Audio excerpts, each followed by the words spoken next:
Hello students, आज हम कक्षा 9 के क्षितिज भाग 1 में दिए हुए गद्य खंड से पाठ 8 एक कुत्ता और एक मैना नामक पाठ का अध्ययन करेंगे। इस पाठ को हजारी प्रसाद द्विवेदी जी ने लिखा है। यह एक निबंध विधा है, जबकि इस पाठ को यादों से लिखा गया है, लेकिन यह संस्मरण नहीं है। क्यों नहीं है? क्योंकि इसमें कई चरित्र के बारे में बात की गई है और उनको जोड़ने की कोशिश की गई है। एक कुत्ता और एक मैना निबंध में न केवल पशु पक्षियों के प्रति मानवीय प्रेम प्रदर्शित है, बल्कि पशु पक्षियों से मिलने वाले प्रेम, भक्ति, विनोद और करुणा जैसे मानवीय भावों का विस्तार भी है। इसमें रविंद्रनाथ की कविताओं और उनसे जुड़ी स्मृतियों के सहारे गुरुदेव की संवेदनशीलता, आंतरिक विराटता और सहजता के चित्र तो उकेरे ही गए हैं। पशु पक्षियों के संवेदनशील जीवन का भी बहुत सूक्ष्म निरीक्षण है। यह निबंध सभी जीवों से प्रेम की प्रेरणा देता है। तो शुरू करते हैं आज का पाठ, एक कुत्ता और एक मैना। रविन्द्रनाथ टैगोर का स्वास्थ्य अधिक खराब हो गया था, अतः उन्होंने सोचा कि शांति निकेतन छोड़कर अपने पैतृक मकान की तीसरी मंजिल पर एकांत में विश्राम करें, क्योंकि दर्शनार्थी उन्हें आराम नहीं करने देते थे। गुरुदेव जब शांति निकेतन में रहते थे तो वहाँ पर बहुत सारे दर्शनार्थी आते थे और वह आराम नहीं कर पाते थे, क्योंकि अब वो बूढ़े हो चुके थे तो वह आराम करना चाहते थे। इसलिए वह शांति निकेतन छोड़ करके अपने दूसरे मकान में जाकर रहना चाहते थे। अतः एक दिन जब लेखक ने भी सपरिवार उनके दर्शन करने चाहे, तब लेखक को देखते ही रविंद्रनाथ बोले थे कि उनके साथ दर्शनार्थी भी हैं क्या? दर्शनार्थियों के समय कुसमय पर आ टपकने के कारण वे परेशान हो जाते थे, अतः भयभीत से रहते थे। लेखक जब उनके पास पहुंचते तब वे थोड़े अस्त व्यस्त थे, किंतु फिर भी सूर्य की ओर एकटक देख रहे थे। तभी उनका पालतू कुत्ता वहां आया और पूंछ हिलाने लगा। वह गुरुदेव के साथ ही रहता था। वह गुरुदेव के हाथ का स्पर्श पाकर प्रसन्न हो जाता था, मंत्रमुग्ध हो जाता था। गुरुदेव ने कुत्ते को लक्ष्य बनाकर एक कविता लिखी जो आरोग्य में छपी है। रविन्द्रनाथ जी ने एक कविता लिखी थी जो किसके ऊपर थी? कुत्ते के ऊपर थी, यानी कि कुत्ते के बारे में उन्होंने कविता लिखी थी जो आरोग्य में छपी थी। उसमें वे कहते हैं कि मेरा कुत्ता मेरा स्पर्श पाकर उमंग से भर जाता है। बेजुबान पशु पक्षियों में मनुष्यता के अनुभव की शक्ति होती है। वे भी मानवीय अच्छे बुरे व्यवहार को महसूस कर सकते हैं। वे भी दीन, स्वामी भक्त, स्नेह तथा आत्मनिवेदन का भाव प्रकट कर सकते हैं। वे मनुष्य की संवेदनशीलताएं, उनके सुख दुख को समझते हैं, किंतु समझा नहीं पाते हैं।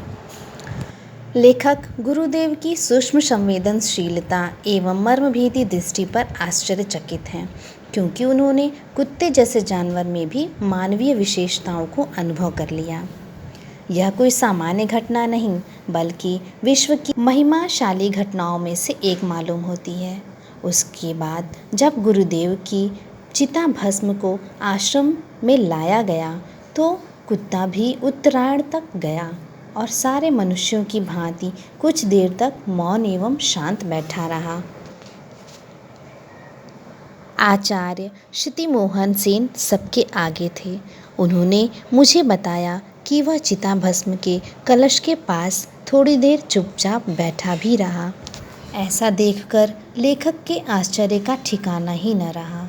गुरुदेव पशु पक्षियों के प्रति अत्यधिक आत्मीय संबंध रखते थे, अतः आश्रम के पशु पक्षियों के बारे में भी अक्सर बातें करते रहते।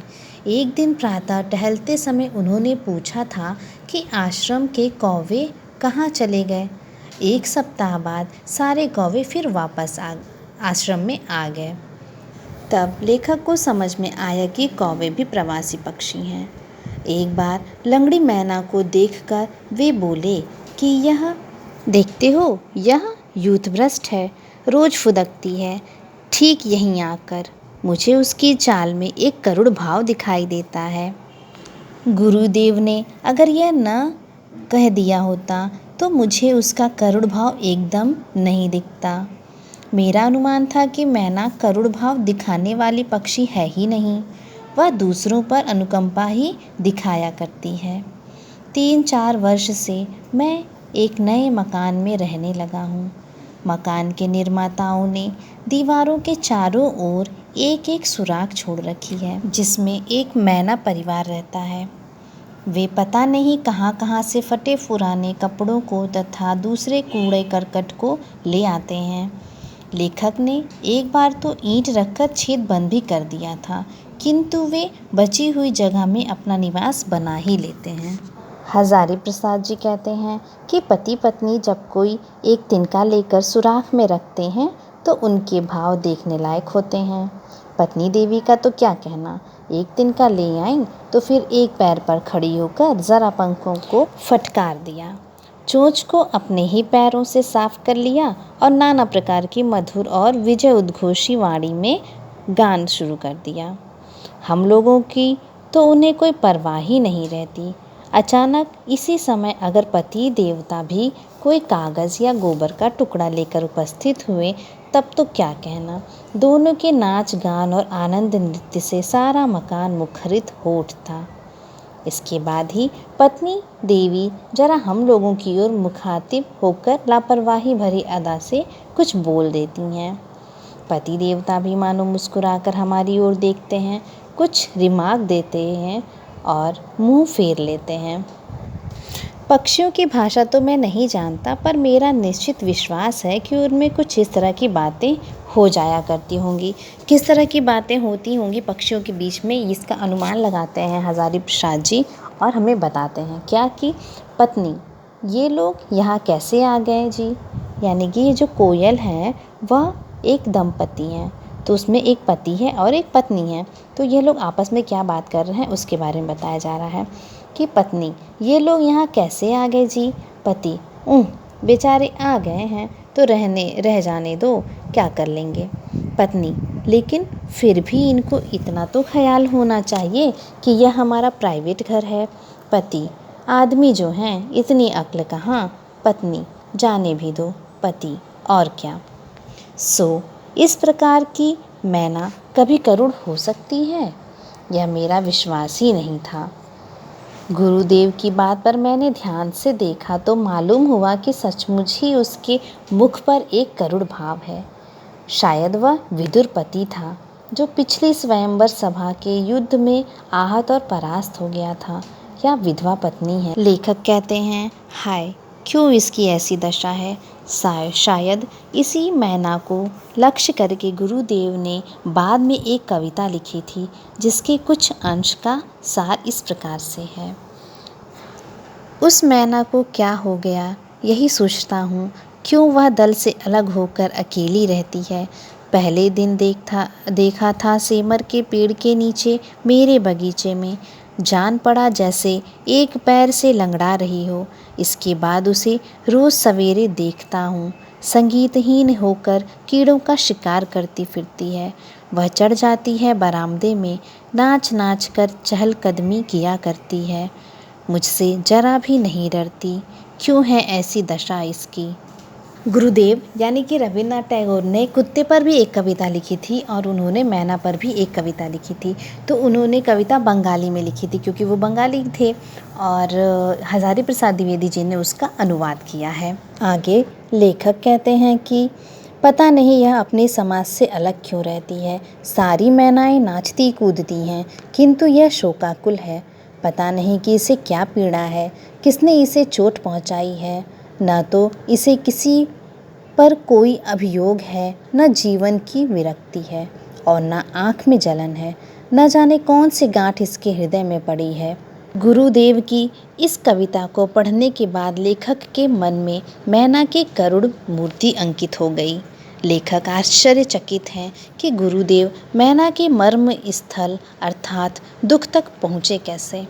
उसी शाम मैना के उड़ जाने से कवि गुरुदेव बहुत दुखी हुए। लेखक बहुत परेशान थे।